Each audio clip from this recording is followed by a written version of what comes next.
आज हम इकोनॉमिक्स का एक इम्पॉर्टेंट पार्ट कवर करने जा रहे हैं, वो है मौद्रिक नीति।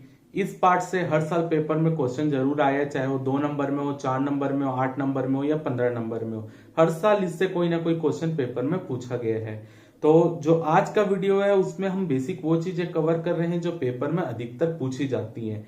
जैसे कि हम कवर करेंगे मुद्रा किसको बोलते हैं, उसके बाद हम देखेंगे मुद्रा की आपूर्ति की माप क्या है, फिर हम आरबीआई का पार्ट कवर करेंगे और उसके बाद देखेंगे कि आरबीआई साख का नियंत्रण किस तरीके से करता है। ये पार्ट हम आज के वीडियो में कवर करेंगे। इसके अलावा जो कल का भी मौद्रिक नीति, क्योंकि 2 भाग में हम बनाने वाले 2 वीडियो में, तो मौद्रिक नीति का जो सेकंड पार्ट रहेगा उसमें हम देखेंगे मुद्रा बाजार क्या होता है, पूंजी बाजार क्या होता है, ठीक है, रुपए की परिवर्तनशीलता क्या होती है, ये सब पार्ट हम कल के वीडियो में कवर करेंगे।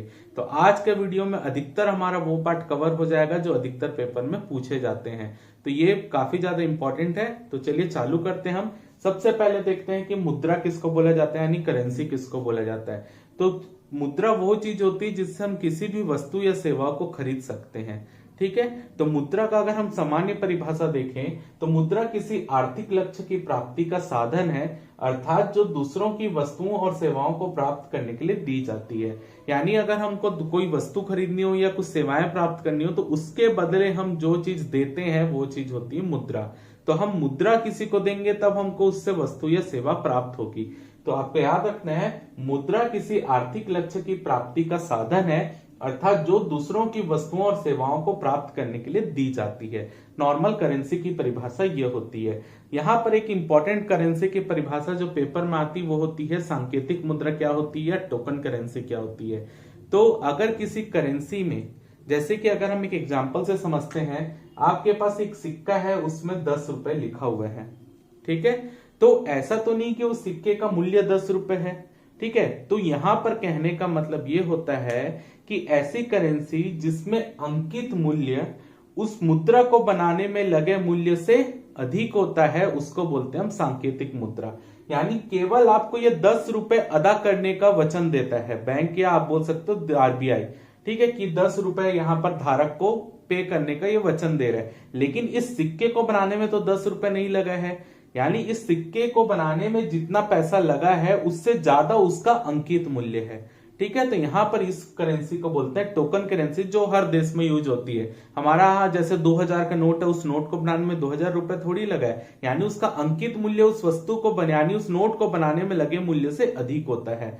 तो इसी को बोलते हैं टोकन करेंसी। ये केवल आपको एक वैल्यू बता रहे कि ये आप इतना, ये इसको देंगे तो आपको इतने का वस्तु या सेवा मिलेगा। तो सांकेतिक मुद्रा जो रहता है उसका अंकित मूल्य एक्चुअल उसको बनाने में लगे मूल्य से अधिक होता है। क्लियर है। तो केवल वो धारक को उतने रुपए अदा करने का वचन दे रहा है, उसका मूल्य उतना नहीं होता, तो वो होता है सांकेतिक मुद्रा या टोकन करेंसी। अब हम देखते हैं मुद्रा की आपूर्ति क्या होती है या मनी सप्लाई क्या होती है। तो हमारे देश में चलन में जो भी मुद्रा है वही हमारी मुद्रा आपूर्ति है। चलन की कुल मुद्रा का स्टॉक, यानी हमारे देश में जो भी मुद्राएं चलन में है, यानी जितने वैल्यू की मुद्रा चलन में, वही हमारा मुद्रा आपूर्ति या मुद्रा स्टॉक है। तो चलन मुद्रा में कौन कौन देखेंगे, जो लोगों के पास पैसे हैं, चाहे वो नोट के रूप में हो या सिक्कों के रूप में हो।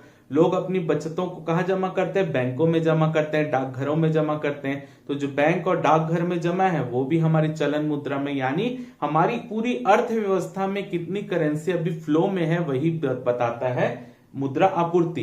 तो मुद्रा आपूर्ति से तो हमको पता चलेगा, अगर जैसे हमारे देश की जनसंख्या तेजी से बढ़ रही है और हमारी अर्थव्यवस्था में मुद्रा का चलन कम है, यानी करेंसी कम है, तभी तो आरबीआई उसका वैल्यू ये माप करेगा कि हमारे देश में करेंसी कितनी, जनसंख्या कितनी, उस हिसाब से तो आरबीआई नोट छापता है। तभी तो उनको पता चलेगा कि हमारे देश में करेंसी की आवश्यकता कितनी कितनी नहीं है, ठीक है। तो यहां पर मुद्रा आपूर्ति जो होती है, जो हमारे देश में जितनी भी मुद्राएं चलन में है उसको ही मुद्रा आपूर्ति बोला जाता है। तो चलन मुद्रा सिक्के प्लस कागजी नोट प्लस बैंकों में जो भी हम धन जमा करते हैं वही जो है मुद्रा आपूर्ति के रूप में भी गिना जाता है उसको। तो अब सबसे पहले हमको ये समझना पड़ेगा कि ये जमाएं कितने प्रकार की होती है, यानी हम बैंकों या डाकघरों में जो पैसे जमा करते हैं वो कितने प्रकार से हो सकते हैं। तो जमाएं जो होती है वो 4 प्रकार की होती है, चालू जमा, बचत जमा, सावधि जमा और आवर्ती जमा। यहाँ पर जो है चालू जमा का मतलब जो करंट हमारा, आप सुने होंगे करंट अकाउंट खोलते हैं जो, तो उसमें क्या होता है, चालू जमा में कौन जमा पैसा करेगा, यानी देखिए जो ऐसे बहुत बड़े उद्योगपति होते हैं, व्यापारी होते हैं, जिनको रोज पैसों का लेन देन करना होता है, ठीक है, तो जिनको रोज पैसों का लेन देन करना होगा वो पैसा किस में जमा करते हैं, करेंट अकाउंट में जमा करते हैं, यानी चालू जमा करते हैं, जिनको रोज पैसों का आदान प्रदान करना होता है। तो यहां पर देखिए, यहां पर आपको एक चीज और समझना पड़ेगा, जो भी हम पैसा जमा करते हैं, चाहे वो बैंकों में हो, डाकघरों में हो, अगर वो लंबे समय के लिए हम जमा कर रहे हैं तो वो करेंसी का प्रयोग, जो हम पैसा जमा कर रहे हैं उसका प्रयोग कौन करता है, सरकार करती है, ठीक है। सरकार इसका प्रयोग करके अपना जो अर्थव्यवस्था उसमें मुद्रा को लाती है, क्योंकि यहां पर उनको पता रहता है कि इतने समय के लिए पैसा यहां पर जमा है, लेकिन क्योंकि उसको उसका काम बहुत कम पड़ता है, तो सरकार जो पैसा यहां पर आप जमा करते हैं उसका प्रयोग अपनी अर्थव्यवस्था के विभिन्न कार्यों में कर सकती है, ठीक है। तो जो करेंट अकाउंट है, क्योंकि करेंट अकाउंट में यहां पर ये नहीं पता चलता कि क्योंकि उसमें रोज पैसों का लेन देन हो रहा है, कभी ज्यादा कभी कम, तो इस अकाउंट में जो पैसा जमा होता है करेंट अकाउंट में, उसका प्रयोग सरकार नहीं करती, क्योंकि वो कभी भी नहीं पता रहता, उसमें कभी ज्यादा धन जमा करते हैं, कभी ज्यादा धन निकाल लेते हैं, तो यहां पर सरकार को ये नहीं पता चल पाता कि उस पैसे का डाला कब जाएगा उस अकाउंट में पैसा और कब निकाला जाएगा, तो जिसके कारण जो है इसमें जो जमा रहती है उसका सरकार प्रयोग नहीं करती, और यहां पर जो पैसा जमा किया जाता है उसमें सरकार इंटरेस्ट भी बहुत कम देती है, यानी जो आपका बैंक, आप अकाउंट खोलते हैं तो अकाउंट में पैसा जमा करते हैं, बैंक कुछ वहां पे इंटरेस्ट रेट रहता है कि आपको इतना इंटरेस्ट मिलेगा, तो आप कभी भी देखना जो करेंट अकाउंट रहता है उसमें इंटरेस्ट रेट बहुत कम होता है, क्योंकि यहाँ पर पैसा जो रहता है कभी भी डाला कभी भी जानिए, मतलब यहाँ पे ट्रांजैक्शन करेंट अकाउंट से बहुत ज्यादा होता है, इसी के लिए जो रहता है इसका इंटरेस्ट रेट बहुत कम मिलता है। अगला देखते हैं बचत जमा, या आप इसमें बोल सकते हो जो हम सेविंग अकाउंट रहते हैं, तो सेविंग अकाउंट हमेशा वो लोग खुलवाते हैं जिनकी बचत बहुत कम होती है, यानी उनको रोज पैसों का लेन देन करना नहीं रहता, उनकी बचत बहुत कम होती है, तो अपनी वो बचत को सेव करने के लिए वो बचत बैंक खाता या आप बोल सकते हो सेविंग अकाउंट बैंकों में खोलते हैं, ठीक है। तो इसमें जो रहता है ट्रांजैक्शन, क्योंकि वो उनकी बचत कम रहती, आय कम होगी तो बचत कम रहती, तो बचत यहां पर कम होने के कारण वो रोज पैसों का आदान प्रदान नहीं करते, ठीक है। तो इसका प्रयोग कुछ निश्चित समय के लिए सरकार कर सकती है, क्योंकि उनको पता है कि यहाँ पर ट्रांजैक्शन इस खाते की अपेक्षा कम होता है, क्योंकि बचत बैंक बचत जमा खाता वही खोलता है जिसकी जमा बहुत कम होती है, ठीक है, यानी उनकी आय कम होगी तो बचत कम होगी, तो उसको यहां पर जमा करेगा, तो उसकी जो बचत धीरे धीरे पैसा जमा करके भविष्य में इसका प्रयोग करते हैं उन लोग। तो अधिकतर जो बचत जमा खाता रहता है उसमें चालू जमा खाते की अपेक्षा ट्रांजैक्शन बहुत कम होता है, इसी के लिए यहाँ पर जो इंटरेस्ट रेट मिलेगा वो चालू करेंट अकाउंट की अपेक्षा ज्यादा मिलेगा, ठीक है। इसकी अपेक्षा यहाँ पर जो है हमको करेंट इंटरेस्ट रेट जो रहता है वो ज्यादा मिलता है। तो यहाँ पर जो बचत या सेविंग अकाउंट रहता है इसमें बहुत जो अधिकतर लोग सेविंग अकाउंट ही खोलते हैं, जो भविष्य के लिए हम कुछ पैसे बचाते हैं तो उसकी बचत यहाँ पर जमा करते रहते हैं, ठीक है। तो इसमें ट्रांजेक्शन इसकी अपेक्षा कम होता है, इसलिए इसका प्रयोग सरकार करती है बीच बीच में, और यहाँ पर जो है इंटरेस्ट रेट भी इस खाते की अपेक्षा यहाँ ज्यादा मिलता है। अब तीसरा होता है सावधि जमा या फिक्स डिपॉजिट होता है। तो इसमें फिक्स डिपॉजिट मतलब आप एक बार वहां पे पैसा जमा करेंगे वो हमेशा के लिए फिक्स हो गया, ठीक है। इसकी अवधि 46 दिन से लेकर 3 साल या उससे अधिक की भी हो सकती है, यानी जो आप पैसा फिक्स कर रहे हैं वो 46 दिन के लिए मिनिमम कर सकते हैं और अधिकतम 3 साल या उससे अधिक भी कर सकते हैं।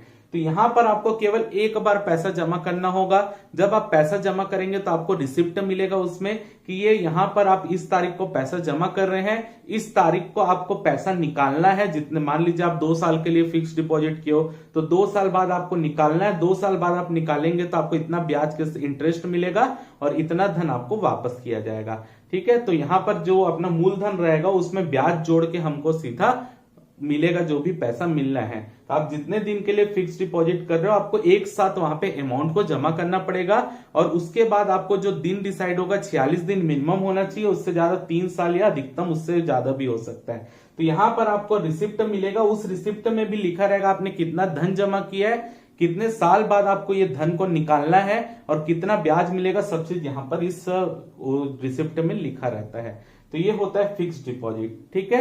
तो यहां पर क्योंकि सिक्योरिटी है, सरकार को पता है कि ये फिक्स डिपॉजिट है, यानी इतने दिनों के बाद ही ये खाते से पैसा निकाला जाएगा, इस खाते से पैसा यूज किया जाएगा। तो सरकार क्या करेगी, जो आपने फिक्स डिपॉजिट किया उन पैसों का प्रयोग सरकार अपने व्यय में कर सकती है, ठीक है, उस पैसों को सरकार कहीं और भी लगा सकती है, क्योंकि आपको अदा करना है। मान लीजिए 2 साल बाद आपको फिक्स डिपॉजिट तोड़ना है अपना, या फिक्स डिपॉजिट जो कि आपने 2 साल के किया तो 2 साल बाद आपको वो पैसा मिलेगा। तो सरकार जो रहती है इसका प्रयोग इसका प्रयोग सरकार कर सकती है। और 2 साल बाद जैसे ही 2 साल आपको उनको, क्योंकि पूरा लेखा रहता है सरकार का, तो 2 साल बाद आपको जो पैसे मिलना है वो आपके इसमें अकाउंट में डाल दिया जाएगा। ठीक है, तो ये होता है फिक्स डिपॉजिट। अब इसके अलावा होता है आवर्ती जमा। आवर्ती जमा भी फिक्स डिपॉजिट का ही एक पार्ट है। जैसे यहाँ पर फिक्स डिपॉजिट जो करते हैं वो एक बार में करते हैं, लेकिन आवर्ती जमा खाता भी फिक्स डिपॉजिट का ही एक भाग होता है। इसके अंतर्गत प्रति महीने कुछ कुछ राशि जो है अपने बैंक अकाउंट में जमा कराई जाती है। वो आपको जितना कराना है, जैसे 10,000 रुपए प्रति महीने कराना है, 20,000 रुपए प्रति महीने कराना है, तो यहाँ पर जो रहता है प्रति महीने कुछ कुछ राशि जो है जमा कराई जाती है। और जैसे कि मान लेते हैं आपने देखा होगा LIC की भी कई सारी योजना चलती है जिसमें प्रतिदिन 200 रुपए देना रहता है। वैसे यहाँ पर प्रति माह होता है, प्रतिदिन भी होता है। प्रति माह वाले में क्या होता है, आपको प्रति माह एक निश्चित राशि उसमें जमा करनी रहती है, फिर आपको पता है 10 साल बाद आपको इतना पैसा मिलेगा। जैसे LIC रहता है, आप 100 रुपए दिन में जमा करो, उसके बाद आपको 10 साल बाद 12 लाख रुपए मिलेगा। वैसे यहाँ पर भी रहता है, आप जो है प्रति महीने कुछ कुछ राशि जमा करो और उसके बाद 10 साल बाद या आप जितने साल के लिए फिक्स डिपॉजिट कराना चाहते हैं, जैसे जैसे योजनाएं आती, स्कीम आती है, उसके हिसाब से ये होता है कि 2 साल बाद आपको इतना मिलेगा, 3 साल बाद इतना मिलेगा, ये सब चीज। अगर आप चाहते हैं तो ये दोनों खाते को बीच में तोड़ भी सकते हैं, लेकिन जो इंटरेस्ट रेट रहता है वो कट जाता है। कुछ परिस्थितियां आती है जब घर में जरूरतें आ जाती, विवाह हो जाता है, किसी का आकस्मिक निधन हो जाता है, पैसों की आवश्यकता होती है, तो इनको तोड़ा भी जा सकता है बीच में, लेकिन वो कुछ कंडीशन रहती है वो फुलफिल करना होता है वहां पर। ठीक है, तो ये जो 2 खाते रहते हैं इनमें इंटरेस्ट रेट जो रहता है इनकी अपेक्षा ज्यादा रहता है। क्यों ज्यादा रहता है, क्योंकि ये एक बार में जमा हो रहा है और सरकार को पता है इसके निकलने का जो अवधि है वो 2 साल बाद है, 3 साल बाद है, तो सरकार इस पैसों का यूज अच्छे से कर सकती है। और लोगों को लुभाने के लिए सरकार यहाँ पर ज्यादा ब्याज दर देती है, ताकि लोग ज्यादा से ज्यादा यहाँ पर पैसा जमा करें और सरकार उस पैसों का प्रयोग अपने विभिन्न कार्यों में कर सके।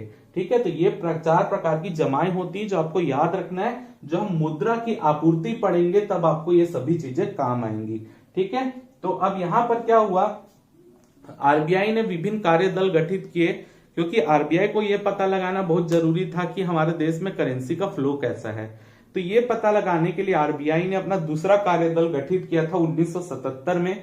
तो उस कार्यदल ने जो रिपोर्ट दी थी, उस रिपोर्ट के आधार पर ही भारत में आज भी मुद्रा या करेंसी की जो गणना होती है कि हमारे देश में कितनी मुद्रा की आपूर्ति है, वो आज हम इसी से निकालते हैं। ठीक है, तो यहां पर आपको पेपर में एक बार 10 नंबर में सीधा क्वेश्चन पूछा गया था। जैसे 40 नंबर का पैटर्न आता था तो वो बटा 3-4 क्वेश्चन उसके अंदर रहते थे। तो 10 नंबर में क्वेश्चन आया था कि भारत में मुद्रा की आपूर्ति की माप कैसे की जाती है। तो भारत में मुद्रा की आपूर्ति की माप जो है इस तरीके से की जाती है। सबसे पहले हम मुद्राओं को जो रहता है आपको ये बताना है, जो दूसरा कार्यदल RBI के द्वारा 1977 में गठित किया गया था, उसकी रिपोर्ट के आधार पर भारत में मुद्रा की आपूर्ति की गणना होती है। उसके पहले आपको बताना पड़ेगा कि मुद्रा की आपूर्ति क्या होती है। चलन में कुल मुद्रा का स्टॉक जो होता है वही मुद्रा की आपूर्ति है, जिसके अंतर्गत हम सिक्के, कागजी नोट और जमाओं को स्वीकार करते हैं। ठीक है, या गिनती करते हैं। तो अब यहाँ पर मुद्रा की आपूर्ति के लिए उन्होंने 4 माप बताई है, M1, M2, M3, M4। तो उन्होंने बताया कि M1 के अंतर्गत हम वो चीजें कवर करेंगे, यानी वो मुद्राएं कवर होगी जो जनता के पास नगद के रूप में रहती है। यानी M1 बराबर क्या होगा, जनता के पास जो नगद पैसे होंगे जो रहते हैं, प्लस बैंकों के पास जो जनता ने पैसे जमा किए हैं, कौन कौन से अकाउंट में, बचत अकाउंट में और चालू अकाउंट में, यानी कि जो सेविंग अकाउंट में पैसा जमा है जनता का और जो करेंट अकाउंट में पैसा जमा है। क्योंकि ये दोनों अकाउंट में जो पैसा जमा होता है उसकी जो प्रवाह होती है, यानी ट्रांजैक्शन जो होता है, वो फिक्स डिपॉजिट की अपेक्षा ज्यादा होता है। यानी इससे पैसा कभी भी निकाला जा सकता है, डाला जा सकता है। इसी के लिए इसको जो है तरल रूप में रखा गया है। तो बैंकों के पास जो जमा, चाहे वो बचत के रूप में हो, बचत खाते में जमा हो या चालू खाते में जमा हो, उसको गिना जाएगा। प्लस RBI के पास जो जमा है, यानी रिजर्व बैंक के पास, जैसे कि हम देखें IMF से सरकार लोन लेती है, अनुदान मिलता है, वर्ल्ड बैंक से लोन मिलता है, वो सब पैसा कहाँ जाता है, केंद्रीय बैंक में ही तो जाता है। तो केंद्रीय बैंक के पास जो भी जमा है, ठीक है, चाहे वो IMF से प्राप्त हुआ हो, RBI से प्राप्त हो, या अन्य बैंक जो रहते हैं, IDBI भी पैसा जमा करता है RBI में, तो वो यानी वो पैसे भी वो कभी भी निकाल सकते हैं। जैसे जो विश्व बैंक से पैसा मिला, सरकार उसको कभी तो प्रयोग करेगी ना, जैसे जो अनुदान के रूप में, ऋण के रूप में मिला, उसका सार्वजनिक व्यय तो करेगी सरकार। तो वो भी जो है तरल रूप में होता है। तरल मतलब जिसका प्रयोग हम तुरंत में कर लेते हैं, ठीक है, जिसका प्रयोग आप सर्वाधिक रूप से कभी भी कर सकते हैं, तो उसको बोलते हैं तरल। तो मुद्रा का वह मतलब मुद्रा का वह रूप जो सर्वाधिक तेजी से कभी भी यूज किया जा सकता है, तो उसको हम तरल मुद्रा बोलते हैं। या आप इसकी परिभाषा देख सकते हैं, मुद्रा में किया गया भुगतान बिना किसी हानि के वस्तु या सेवा में परिवर्तित हो जाना। यानी मुद्रा का वह हिस्सा जो आसानी से या तेजी से किसी भी वस्तु या सेवा में परिवर्तित हो जाता है, उस मुद्रा को उतना तरल माना जाता है। तो आप देखिए, जो M1 में जितनी भी चीजें शामिल की गई हैं, जनता के पास नगद मुद्रा, जो नगद मुद्रा रहती है, जनता को दैनिक जीवन में तो बहुत सारे काम रहते हैं, उसके लिए भी वो आदान प्रदान करती है। जैसे आप राशन लेने जा रहे हो, तो राशन वाले को पैसा दे रहे हो, उसके बदले राशन ले रहे हो, यानी ये मुद्रा का तरल रूप है जो डेली बेसिस में यूज होता है। वैसे मैंने बताया को करंट अकाउंट और जितने भी जो सेविंग अकाउंट रहते हैं, उसमें भी जो पैसे जमा होते हैं वो भी प्रॉपर लेन देन में आते रहते हैं।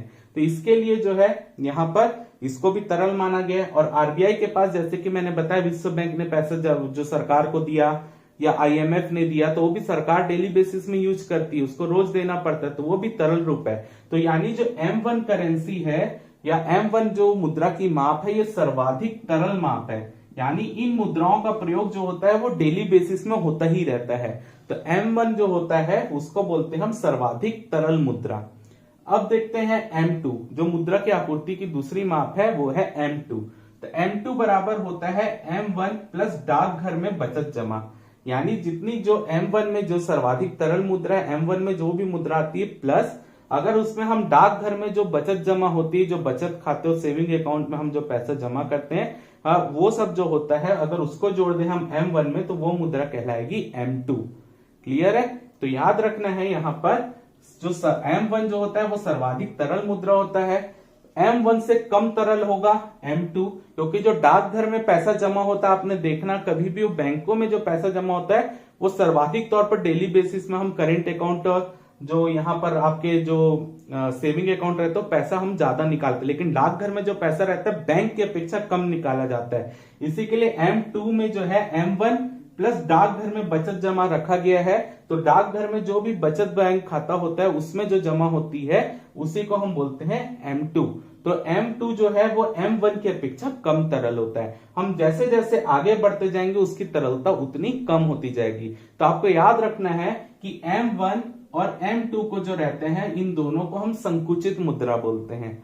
ठीक है, क्योंकि इसका प्रयोग डेली बेसिस में होता है और इसमें बहुत मतलब इसमें जो है इन दोनों की अपेक्षा कम पैसे जमा होते हैं। तो इसलिए जो होता है M1 और M2 को संकुचित मुद्रा बोलते हैं। कई बार तो केवल M1 को ही संकुचित मुद्रा बोल दिया जाता है, लेकिन प्रॉपर रूप से M1 और M2 को मिलाकर संकुचित मुद्रा बोलते हैं। ठीक है, अब देखते हैं M3 में क्या होता है। M3 क्या होता है? M1 प्लस सावधि जमा। यानी M1 में जितनी राशि है, ठीक है, जो हम जोड़ चुके हैं, प्लस उसमें अगर हम सावधि जमा को जोड़ दें, यानी जो हमारे यहाँ पर जो ये फिक्स्ड डिपॉजिट किया गया, चाहे वो सावधि जमा आवर्ती जमा, दोनों ही फिक्स्ड डिपॉजिट के ही पार्ट है। तो आपको ये पता होना चाहिए कि M1 में, जैसे कि M1 में यहाँ पर हमने किसको जोड़ा था? बचत जमाए और चालू जमाए। अगर उसमें हम पूरे M1 में अगर सावधि जमा भी जोड़ दें, यानी जो फिक्स्ड डिपॉजिट हो रहा है और आवर्ती जमा जो हो रहा है रिक्यूरिंग डिपॉजिट, उसको अगर जोड़ दें तो वो कहलाता है M3। तो M3 बराबर होता है M1 प्लस सावधि जमाए। क्लियर है? उसके बाद देखते हैं M4। तो M4 क्या होता है? M3 जितना भी हमको M3 प्राप्त हुआ, प्लस उसमें डाकघर में और जितनी भी जमाएं होती है सबको जोड़ दिया जाए तो हमको प्राप्त हो जाएगा M4। ठीक है, तो M4 और M3 को ही मिलाकर व्यापक मुद्रा बोला जाता है। यानी अगर यहां पर देखिए कम मुद्रा है, अगर उसमें हम ये भी ऐड कर दें, ये भी ऐड कर दें, तो ये बड़े स्तर में मुद्रा प्राप्त हो गई, तो इसको बोलते हैं व्यापक मुद्रा। कई बार M3 को ही केवल व्यापक मुद्रा बोला जाता है, लेकिन अगर दोनों को मिलाकर एक्चुअल में व्यापक मुद्रा होता है। लेकिन कई बार अगर केवल एक में पूछा जाए कि व्यापक मुद्रा कौन सा है, तो M3। लेकिन जो पेपर में, क्योंकि आपका तो मेंस का पेपर है, तो आपको ऐसे ही सिर्फ बताना है, संकुचित मुद्रा जो है M1 और M2 को मिलाकर बोला जाता है, व्यापक मुद्रा M3 और M4 को बोला जाता है। तो ये होती है हमारी मुद्रा की आपूर्ति की माप। तो आपको इसी तरीके से अगर आप फ्लो चार्ट में बता सकते हैं वो बता सकते हैं, या अगर आपको लगता है कि उसको रिटर्न फॉर्म में लिखना वो भी लिख सकते हैं। बस आपको याद रखना है कि M1 में जो जनता के पास जितना भी नगद रहता है वो, आरबीआई के पास जो भी जमा होती है वो, और इसके अलावा जो भी हमारे यहाँ पर बैंकों के पास जो हम अपने करेंट अकाउंट में और सेविंग अकाउंट में जो पैसा जमा करते हैं वो आता है M1 में। M2 में आता है, अगर हम M1 में जो डाकघर में हम बचत जमा करते हैं वो कहलाता है M2। M3 क्या होता है, यदि हम M1 में साउदी बैंक की भी जमा को जोड़ दें तो हमारा कहलाता है वो M3। और M4 क्या होता है, अगर हम M3 में जो जितनी भी बैंक की अदर डाकघर में जितनी भी अन्य बचत होती है, जो हम इस बचत जमा के अलावा अन्य जितनी प्रकार की जमाएं होती है, अगर उसको जोड़ दे तो M4 मिलता है। तो मुद्रा की आपूर्ति की माप आपको 4 बताया गया, M1, M2, M3 और M4। यहाँ पर संकुचित मुद्रा और व्यापक मुद्रा का भी हमने देख लिया।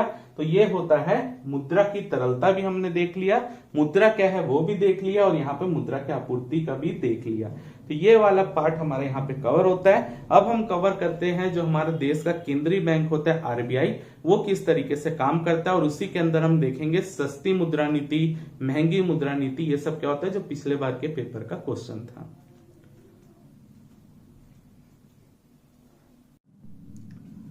अब हम देखते हैं कि केंद्रीय बैंक क्या होता है और उसके काम क्या होते हैं, ये पार्ट हम अब कवर करते हैं।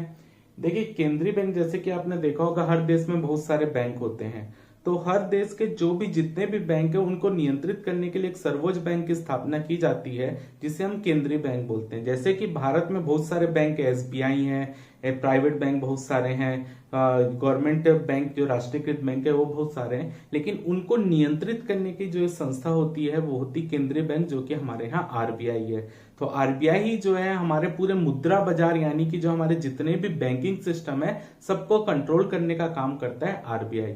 तो वही हमारे देश का केंद्रीय बैंक है। तो केंद्रीय बैंक क्या होता है, केंद्रीय बैंक एक ऐसी संस्था है जिससे सामान्य जन कल्याण के हित में मुद्रा की मात्रा का विस्तार तथा संकुचन करने का दायित्व दिया जाता है। यानी केंद्रीय बैंक ही ये डिसाइड करता है कि हमारे देश में मुद्रा की जो मात्रा है उसकी मतलब लोग में करेंसी की ज्यादा जरूरत है या लोगों में करेंसी की कम जरूरत है। तो ये डिसाइड करेगा कब मार्केट में करेंसी ज्यादा होनी चाहिए, कब कम होनी चाहिए। तो उसको डिसाइड करने का काम करता है केंद्रीय बैंक, या उसको नियंत्रित करने का काम करता है केंद्रीय बैंक। तो यही डिसाइड करता है कि हमारे देश की मौद्रिक नीति क्या होगी, तो यही डिसाइड करने का पूरा काम होता है केंद्रीय बैंक का। तो देश में करेंसी की मात्रा को जो नियंत्रण करने का काम होता है वो केंद्रीय बैंक करता है। तो मुख्य रूप से अगर हम देखें केंद्रीय बैंक के कुछ प्रमुख काम देखें तो सबसे पहला काम होता है नोट निर्गमन का एकाधिकार। यानी हमारे देश में जो नोट छापने का काम है, करेंसी निकालने का काम है, वो है आरबीआई का। तो करेंसी जो है 1 रुपए के नोट और सिक्के को छोड़कर बाकी जितने के भी सिक्के और नोट होते हैं सब छापता है आरबीआई। तो आरबीआई के पास जो है एक आरबीआई जो होता है एक न्यूनतम निधि पद्धति को भी अपनाता है। न्यूनतम निधि पद्धति के अंतर्गत आरबीआई के पास हमेशा जो है 200 करोड़ रुपए की एक संपत्ति होनी चाहिए, जिसमें 115 करोड़ रुपए का उसके पास सोना हर समय रिजर्व होना चाहिए, और बाकी जितने भी पैसे बच रहे हैं 85 करोड़ उसका जो है विदेशी ऋण पत्र हमेशा उसके पास होना चाहिए। तो न्यूनतम निधि पद्धति भी अपनाता है आरबीआई। 1957 से आरबीआई न्यूनतम निधि पद्धति अपना रहा है, जिसके तहत जो है आरबीआई के पास हमेशा जो है 200 करोड़ रुपए की, आप बोल सकते हैं 200 करोड़ रुपए की पूंजीय संपत्ति होनी चाहिए, जिसमें 115 करोड़ रुपए का सोना उसके पास हमेशा होना चाहिए, और 85 करोड़ रुपए का विदेशी ऋण पत्र जो होते हैं वो उसके पास हमेशा होने चाहिए। बाकी आपको याद रखना है कि आरबीआई जो है नोट निर्गमन का कार्य करता है, यानी नोट छापने का काम 1 रुपए के नोट और सिक्के को छोड़कर बाकी जितने छापने का काम करता है वो आरबीआई करता है। सेकंड है आरबीआई जो रहता है वो सरकार का बैंकर के रूप में काम करता है और वित्तीय परामर्शदाता भी होता है। अब देखते हैं सरकार के बैंकर के रूप में कैसा कार्य करता है। सबसे पहला लेखों का हिसाब, सरकार के जितने भी आय व्यय जो भी होते हैं उसके सभी लेखा का हिसाब जो रहता है वो आरबीआई के पास रहता है। सरकार की जो भी आय होगी, सरकार ने जो भी व्यय किया है उसका सभी हिसाब जो रहेगा वो आरबीआई के पास रहता है। ठीक है। सेकंड होता है आरबीआई जो रहता है भुगतान करता है। भुगतान यानी सरकार के जो भी लेखे रहते हैं, सरकार की जो भी आय व्यय रहती है, सरकार अपने पैसे कहाँ जमा रहते हैं, सरकार के आरबीआई के पास तो जमा रहते हैं। तो अगर सरकार के कोई भी खर्च होते हैं तो उसको भुगतान करने की जिम्मेदारी किसकी होगी, आरबीआई, क्योंकि सरकार का जो अकाउंट है आप बोलते हैं वो आरबीआई के पास ही है। तो अगर सरकार को कुछ पैसा निकालना है तब भी आरबीआई से ही उसमें साइन होगा, आरबीआई ही पैसा देगा, और पैसा जमा होता है सरकार को, जो भी ऋण प्राप्त होता है वो भी आरबीआई के पास ही आता है। तो पूरा भुगतान जो सरकार के जो भी व्यय है उसका पूरा भुगतान जो होता है वो आरबीआई से ही होता है। तीसरा है ऋण। अगर सरकार को विदेशों से ऋण लेना है या कहीं से भी ऋण लेना है तो मीडिएटर का काम आरबीआई ही करेगा। आरबीआई के अधिकारी ही जाएंगे कि विश्व बैंक से अगर सरकार को ऋण लेना है या आप बोल लीजिए किसी देश से ऋण लेना है, आईएमएफ से ऋण लेना है, तो मीडिएटर के रूप में आरबीआई ही वहां पे काम करेगा। आरबीआई के ऑफिसर जाते हैं सरकार के साथ, जो मीडिएटर के रूप में वहां दोनों के मध्य समझौता करा के आईएमएफ से, वर्ल्ड बैंक से या किसी अन्य देश से भारत को ऋण दिलाते, तो ऋण दिलाने में भी हेल्प करता है। अगला है ब्याज का भुगतान। अब जो यहाँ पर ऋण लिया है, ठीक है, यहां से सरकार ने ऋण लिया है, तो ऋण दिलवाने का काम कौन किया है? आरबीआई ने किया है। तो ऋण को भुगतान करने का काम भी, यानी जो ऋण के एवज में सरकार को ब्याज का भुगतान करना है, तो सरकार का खाता तो कहां पे है? आरबीआई के पास ही है। तो आरबीआई जो है समय के अनुसार जो है उस सरकार के खाते से जो है ब्याज का भुगतान करता रहता है। जहां से भी उन्होंने ऋण लिया वहां पे ब्याज का भुगतान टाइम टू टाइम होता रहेगा। ठीक है, अगर सरकार में रहेगा तो हो सकता है कि वो ब्याज देने में देरी करे, इसी के लिए आरबीआई में खाता है, तो आरबीआई जो सरकार के खाते से खुद ही ब्याज का भुगतान समय के अनुसार करता रहता है। अगला है सरकार को उधार। अगर सरकार को कभी भी पैसों की जरूरत होती है तो सरकार जो है आरबीआई से ऋण ले सकती है। सरकार जो है, आरबीआई जो है सरकार को भी पैसा दे सकता है उधारी के रूप में। जैसे कि आपने देखा होगा अभी जो सरकार को आरबीआई ने बहुत सारे पैसे भी दिए हैं। ठीक है, तो यहाँ पर सरकार को उधार देने का काम भी आरबीआई करता है। अब आरबीआई जो रहता है वित्तीय परामर्शदाता के रूप में भी काम करता है। कैसे? सरकार का वित्तीय घाटा जैसे ज्यादा हो रहा है तो सरकार को हेल्प करेगा कि आप इस तरीके से वित्तीय घाटे को कम कर सकते हैं, उसमें क्या क्या योजनाएं ला सकते हैं, वित्तीय घाटे को किस तरीके से हम कम कर सकते हैं, ये पूरा सरकार को बताएगा। व्यापार नीति सरकार की क्या होनी चाहिए कि सरकार का व्यापार बढ़े। हमारा कभी ऐसा हो सकता है कि हमारी जो है विदेशों से जो आय हो रही है वो कम हो जाए हमारे व्यय की तुलना में, यानी आप बोल सकते हो कि आयात ज्यादा हो जाए, निर्यात कम हो जाए। तो ये सब भी राय सरकार को दे सकता है ताकि विदेशी विनिमय जो है हमारा जो है वो बराबर बना रहे। ऐसा ना हो कि हम अपने देश में निर्यात की कमी कर दिया और आयात हम ज्यादा करते रहे तो हमारी करेंसी का रेट जो है वो गिर जाएगा, क्योंकि हमारी करेंसी जो है वो इजी अवेलेबल हो जाए, क्योंकि हम अन्य देशों को भुगतान कर रहे हैं। ठीक है, तो यहाँ पर आपको याद रखना है कि विदेशी विनिमय को भी नियंत्रित और व्यापार को नियंत्रित करने का काम करता है आरबीआई। अगला देखते हैं, तो यहाँ पर अगला काम जो आरबीआई कर रहा है, बैंकों का बैंक होता है आरबीआई। बैंकों का बैंक किस तरीके से होता है? जैसे कि नॉर्मल लोगों के लिए जो सामान्य बैंक जिस तरीके का होता है नॉर्मल जनता के लिए, वैसे ही व्यापारिक बैंकों या अन्य बैंकों के लिए आरबीआई बैंक का कार्य करता है। जैसे कि हम अपना खाता कहाँ खुलवाते हैं? बैंक में खुलवाते हैं। हमको ऋण लेना रहता है, हम कहाँ से लेते हैं? बैंक से लेते हैं। वैसे ही जब जो अन्य जैसे बैंकों को ऋण लेना रहता है, अब वो ऋण किससे लेगा? आरबीआई से लेगा। ठीक है, अगर वहां पे बैंकों को अपने खाते खुलवाने, क्योंकि बैंकों का भी एक जो पैसे जमा होते हैं वो अंत में आरबीआई में ही जाके उनके खाते में जमा होते हैं। बैंक अपने खाते में कोई जमा नहीं रखते, वो आरबीआई के पास जमा करते हैं। आरबीआई में बैंकों का खाता होता है, तो वहां पर जो जमा किया जाता है इसको मुख्य रूप से। ठीक है, तो आपको याद रखना है बैंकों का बैंक, यानी बैंकों का जिस तरीके से हम सामान्य जन बैंकों के पास जाकर ऋण लेते हैं, आरबीआई के पास ये बैंक जाकर ऋण लेते हैं। ठीक है, अगला जो है अंतिम ऋणदाता। जैसे कि मैंने बताया यहाँ पर जो बैंक काम कर रहे हैं, यह सरकार को ऋण की आवश्यकता है, सरकार को ऋण दे सकते हैं, बैंकों को ऋण की आवश्यकता है, तो अंतिम रूप से वो बैंकों को भी ऋण प्रदान कर सकता है। यानी अगर बैंकों को कभी पैसे की आवश्यकता होती है तो उसको ऋण देने का काम आरबीआई कर सकता है। अगला जो है विदेशी विनिमय कोष का संरक्षक।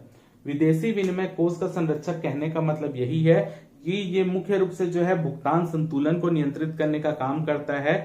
जो भी विदेशी करेंसी आती है हमारे यहाँ, ठीक है, उसको जो है संरक्षण करने का काम भी आरबीआई करता है। ठीक है, क्योंकि अगर हम जो भी निर्यात कर रहे हैं वहां से जो हमको पैसा आ रहा है वो डॉलर के रूप में आता है, क्योंकि बाजार में डॉलर ही जो है वो ही डिसाइड करता है मुख्य रूप से।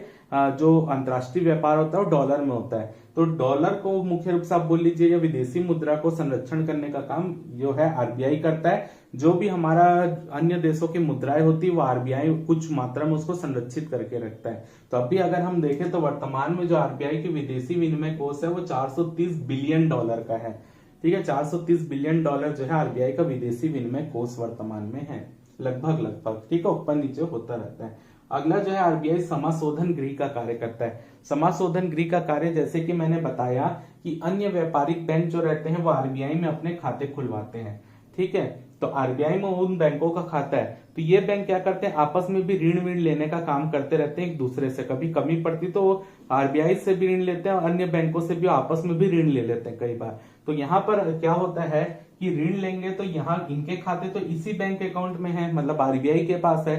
तो आरबीआई क्या कर सकता है कि अगर यहाँ पर, क्योंकि इनका जो ऋण, जैसे सरकार को भी एक निश्चित अनुपात में ब्याज देना पड़ता है, तो यहाँ पर भी अगर ऋणों का ये लेंगे तो एक निश्चित समय में उसका भुगतान भी तो करना रहेगा।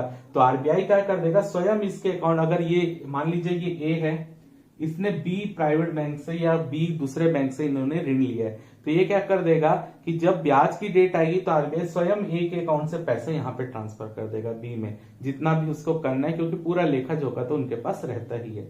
ठीक है, तो यहाँ पर समाशोधन गृह के रूप में भी वो कार्य करता है। अगला जो है साख नियंत्रण। साख नियंत्रण कहने का मतलब ये है कि अगर आप देखिए, जो आप नॉर्मल बैंकों में जाकर पैसा जमा करते हैं, ठीक है, आप बैंकों में जाकर जो पैसा जमा कर रहे हैं, वही बैंक तो उसी पैसों का प्रयोग करके किसी अन्य व्यक्ति को ऋण देते हैं। ठीक है, क्योंकि जैसे कि मैंने बताया, जो पैसा जमा होता है मुख्य रूप से आप देख लीजिए, जो आपका फिक्स डिपॉजिट जमा होता है, ये सब सरकार भी यूज करती है, बैंक भी यूज करते हैं उसका। तो जो पैसा आप जमा कर रहे हैं बैंकों में, बैंक उसी पैसे का प्रयोग करके किसी अन्य व्यक्ति को ऋण देता है, वही हमारा साख कहलाता है। ठीक है, तो उसके बाद क्या होता है, उसके एवज में सरकार, बैंकों को ब्याज की राशि प्राप्त होती है।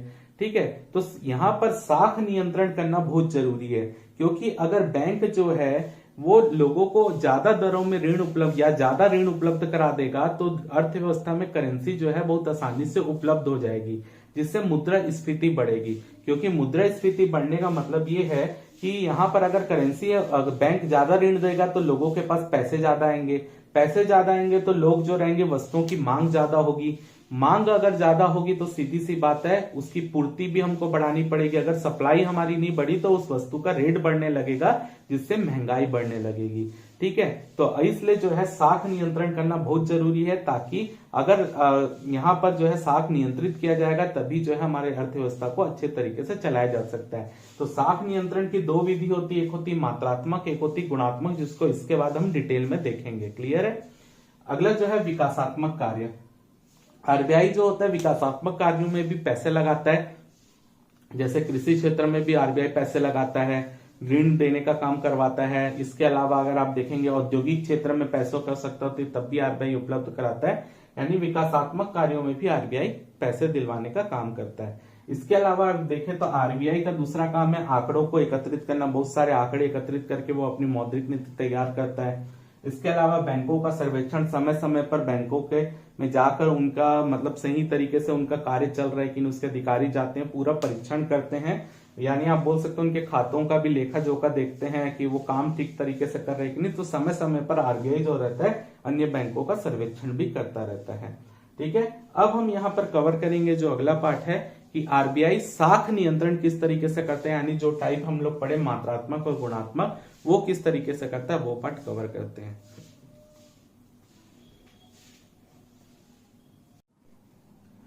अब हम यहाँ पर देखते हैं कि आरबीआई साख नियंत्रण किस तरीके से करता है। जैसे कि मैंने बताया, साख नियंत्रण के दो तरीके होते हैं, एक होता है मात्रात्मक और एक होता है गुणात्मक। तो सबसे पहले हम देखेंगे कि मात्रात्मक नियंत्रण किस तरीके से स्थापित किया जाता है, फिर देखेंगे हम गुणात्मक नियंत्रण किस तरीके से स्थापित किया जाता है। तो सबसे पहले अगर हम देखें साख नियंत्रण किसको बोलते हैं, तो साख नियंत्रण ये होता है केंद्रीय बैंक द्वारा व्यापारिक बैंकों को ऋण देने की शक्ति को नियंत्रित करना। यानी केंद्रीय बैंक के द्वारा जो है व्यापारिक बैंक जिस तरीके से ऋण प्रोवाइड करवाते हैं आम जनता को, उसको नियंत्रित करना ही साख नियंत्रण कहलाता है। तो मात्रात्मक नियंत्रण क्या होता है, हम केंद्रीय बैंक, जो भी व्यापारिक बैंक ऋण दे रहे हैं, उसकी मात्रा को ऊपर नीचे करके जो है हम जो है अपने देश की जो मुद्रा स्थिति उसको सुधार या दूसरे को मदद कर सकते हैं। तो सीधी सी बात है, साख नियंत्रण क्या है, जब केंद्रीय बैंक के द्वारा जो है व्यापारिक बैंक जो भी आम जनता को ऋण दे रहा है उसको नियंत्रित करना साख नियंत्रण कहलाता है। और साख नियंत्रण की दो विधि होती है, मात्रात्मक और गुणात्मक। जब हम ऋण को बढ़ाकर या घटाकर जो है अपनी अर्थव्यवस्था की मौद्रिक स्थिति को नियंत्रित करेंगे तो मात्रात्मक नियंत्रण स्थापित होगा। तो मात्रात्मक नियंत्रण की या मात्रात्मक विधि जो है उसके अंतर्गत निम्न चीजें आती हैं: बैंक दर, repo rate, reverse repo rate, खुले बाजार की क्रियाएं, सीआरआर और सांविधिक तरल अनुपात यानी एसएलआर। इससे एक ना एक क्वेश्चन 2 नंबर में हमेशा आया हुआ है। तो ये बहुत इंपॉर्टेंट है। और जो हमारी मौद्रिक नीति है वो भी यही है, ठीक है, जिस तरीके से आरबीआई नियंत्रित करता है साख नियंत्रण को। तो ये सभी चीजें इंपॉर्टेंट है। तो सबसे पहले हम देखते हैं कि बैंक दर क्या होती है। तो उससे समझने से पहले आपको ये समझना पड़ेगा, जैसे कि आम जनता को कुछ बैंकों से लोन लेना रहता है, तो वो क्या करता है, बैंक में जाकर एक प्रोसीजर होता है, बैंक और उस व्यक्ति जो लोन ले रहा है उसके मध्य एक एग्रीमेंट होता है कि उसको एक निश्चित ब्याज दर पर जो है एक पैसा जो है बैंक को लौटाना पड़ेगा। क्लियर है, एक एग्रीमेंट होता है। वैसे क्या होता है, जब सरकार को पैसों की आवश्यकता होती है, जब गवर्नमेंट को पैसों की आवश्यकता होती है, तो गवर्नमेंट क्या करती है, अपने सरकारी प्रतिभूतियों को बेचती है।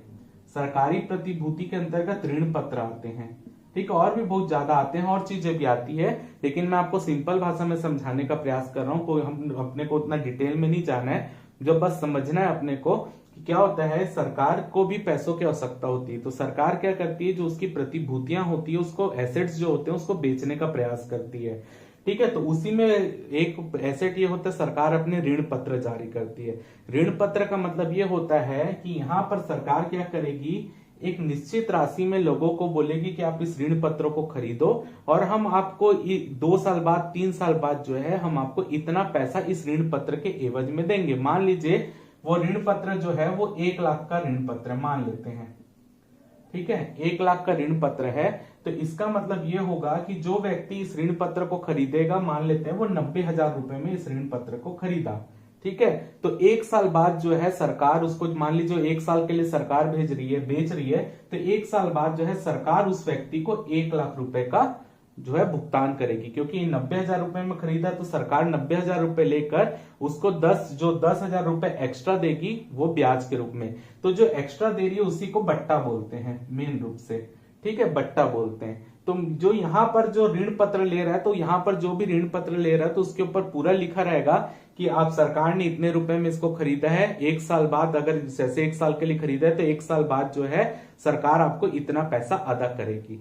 तो यहाँ पर जो ये ऋण पत्रों की खरीदी करते हैं बहुत सारे व्यापारिक बैंक भी करते हैं, ठीक है। जो हमारे यहाँ व्यापारिक क्षेत्र के बैंक है, वो बहुत सारे बैंक जो है इन सरकारी ऋण पत्रों की खरीदी करते हैं, ठीक है, क्योंकि उनको इससे लाभ हो रहा है, कुछ समय बाद उनको ज्यादा पैसे मिलेंगे, तो ये ऋण पत्रों की खरीदी ये बैंक भी करते हैं। अब मान लेते हैं कभी बैंक ने अपना पैसा इस ऋण पत्रों की खरीदी में तो फंसा दिया, अब बैंक को कभी पैसों की जरूरत होगी तो क्या करेगा, तो अब बैंक क्या करेगा, जो ये सरकारी ऋण पत्र खरीदा है, उसने सरकारी प्रतिभूतियां खरीदी हैं, इस प्रतिभूति को वो रख देगा आरबीआई के पास, ठीक है।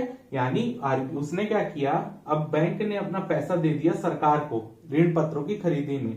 अब इन बैंक को पैसों की आवश्यकता होगी तो क्या करेगा, अब वो इस ऋण पत्र जो सरकार से उसने खरीदा है उसको रखेगा वो आरबीआई के पास, और आरबीआई के पास इस ऋण पत्र को रखने के एवज में आरबीआई इस बैंक से जितना भी ब्याज लेगा, जिस रेट में ब्याज लेगा, वही कहलाती है बैंक दर, ठीक है। यानी आप ये बोल लीजिए कि सरकारी प्रतिभूतियों के एवज में आरबीआई के द्वारा जिस दर में व्यापारिक बैंकों को ऋण दिया जाता है वो दर कहलाती है बैंक दर। क्लियर है। तो ये सरकारी प्रतिभूतियों के एवज में, क्योंकि सरकारी प्रतिभूति बेच रहे, जैसे कि मैंने बताया, वो लंबे समय के लिए बेची जाती है। 1 साल बाद सरकार आपको इतना पैसा देगी, 2 साल बाद, 10 साल बाद, ऐसा कुछ डिसाइड रहता है। तो यहां पर यानी बैंक दर जो होती है, आप ये बोल सकते हो, अगर किसी बैंक को दीर्घकालीन ऋण की आवश्यकता होती है, क्योंकि उसने पैसा तो यहाँ पे फंसा दिया और उसको लंबे समय के लिए ऋण की आवश्यकता होती है, तो वो क्या करेगा, इन सरकारी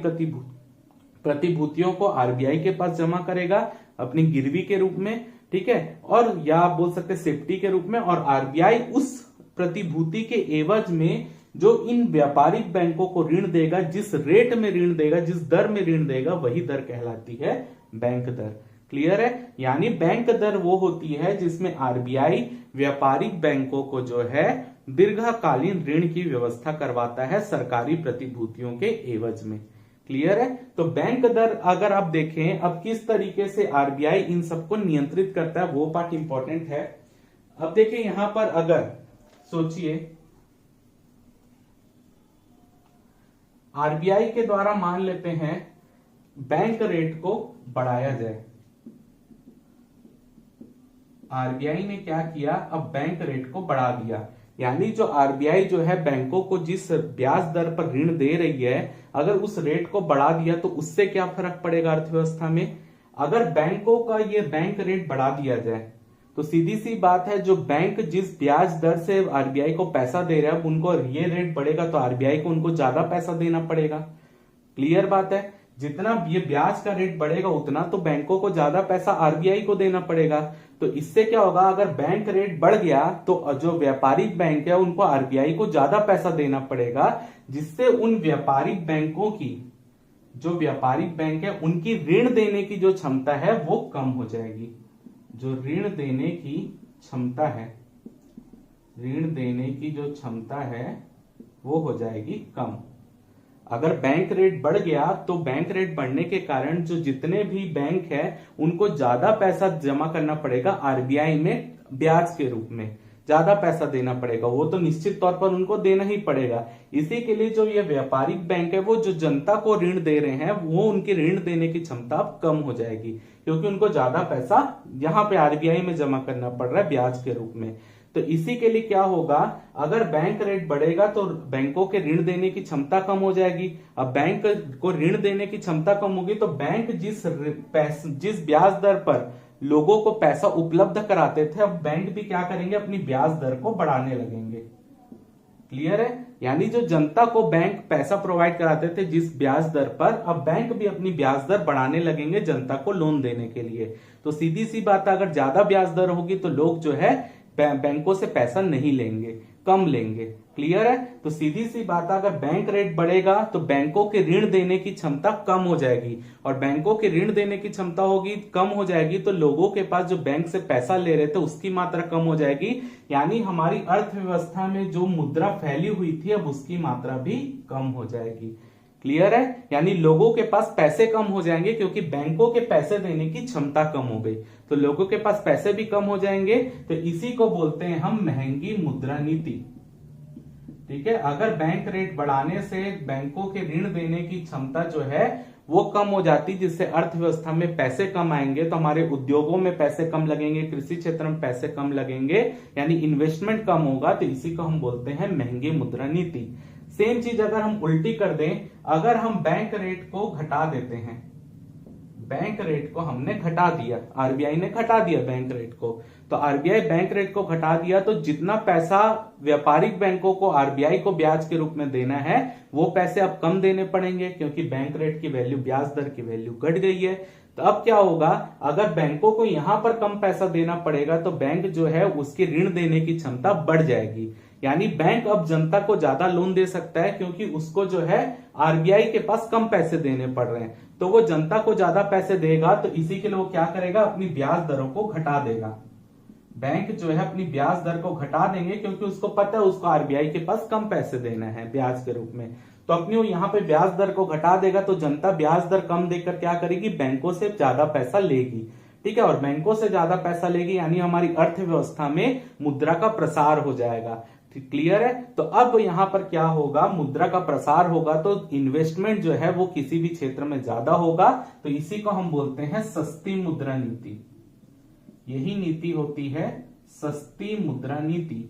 यानी अब बैंकों के पास जो है पैसे देने की क्षमता बढ़ जाएगी और बैंक जनता को आसानी से पैसा उपलब्ध कराएंगे, तो इन्वेस्टमेंट जो है सभी क्षेत्र में बढ़ेगा। इसी को बोलते हैं सस्ती मुद्रा नीति, जो पिछले साल के 2 नंबर का क्वेश्चन था।